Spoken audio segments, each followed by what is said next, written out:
Alright, so what do you want to look out for when you're buying a used Lamborghini Gallardo?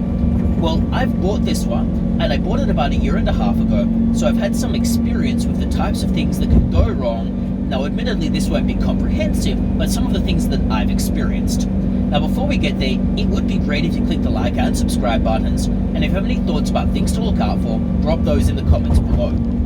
Alright, so there's a few things that I've personally come across, and your mileage might differ. Alright, so the first thing to look for is the clutch, obviously. Now, the clutch in the automatic Gallardos, which is what I have, is notoriously problematic. You want to make sure that it's in decent condition when you buy it. Mine was, but it's something that everyone will tell you. The second thing is you're going to want to look for the suspension, and in particular, what condition the front nose lift is in. Again, mine was decent, but you want to check that out, because sometimes it will kind of wear out, and you just need to make sure it's been taken care of.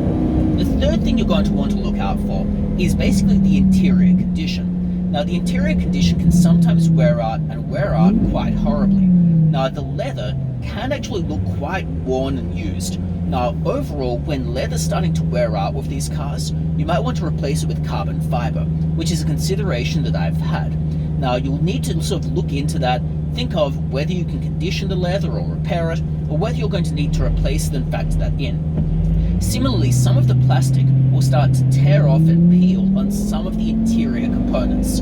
It comes from an age, so 2006, where plastic was still being used in kind of a prolific manner. So you're going to want to make sure that at least the plastic's in decent condition, or at least not noticeably terrible. And if it's in a noticeably terrible condition, at least factor in how difficult or not it's going to be to repair that plastic. So just check that one out.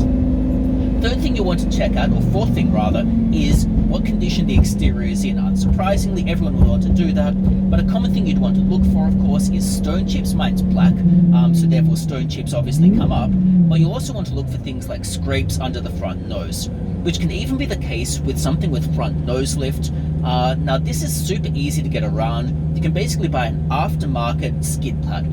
Now, if your car has scrapes on it, probably the best thing to do is to buy a skid pad just to cover that up, one, and also two, to protect it from future damage, because it's no good painting over it and then scraping it again. So you might as well just protect it. So hence why you'd want to do that. Conversely, the person might have paint protection film, which would be a great option. I'd recommend people get that if they're going to hold it for any length of time. The next thing you want to bear in mind is if the car's under a wrap, always treat that with a lot of caution. The reason I treat that with a lot of caution is basically because under the wrap you don't know what condition the paint's going to be in. So if the car is wrapped, you will always want footage or pictures from just before the car was wrapped. And if you're going to wrap the car, always do that for the purpose of resale. I always take those pictures rather for the purpose of resale. Furthermore, removing the wrap is actually expensive, in that it can be actually super annoying to remove a wrap because it kind of bakes onto the engine compartment. It can cost a lot to get a mechanic to do it. So you're going to want to watch out for that one as well, because that could be an expensive thing to have to deal with. And those are some of the factors that I've had to deal with. Now, in addition to this, you want to check out just general mechanical things. When you're doing your PPI, I'd recommend springing for having the Lamborghini dealership do it themselves, rather than having some aftermarket place do it. Of course, those aftermarket places might miss things the dealership is going to pick up, so you'll definitely want to go to the dealership rather than an aftermarket shop, to be totally honest. So those are the things that I've personally had to look out for: the clutch, the general state of the mechanical state of the car, the interior and the interior wear. You want to check out the exterior, and in terms of the exterior, the paint scratches potentially, but also in addition to scratches, you're going to want to check out whether there's a wrap on it, and whether the wrap is causing issues and is going to be a problem to remove. Now, there's some things you want to check out in terms of mods. I'd always avoid a Gallardo that's been modded to have butterfly doors, which looks absolutely ridiculous. People are going to think you're an absolute moron if you have butterfly doors on a Gallardo. So check that out. There are some other mods that are actually useful to get. So an upgraded infotainment system is incredibly helpful.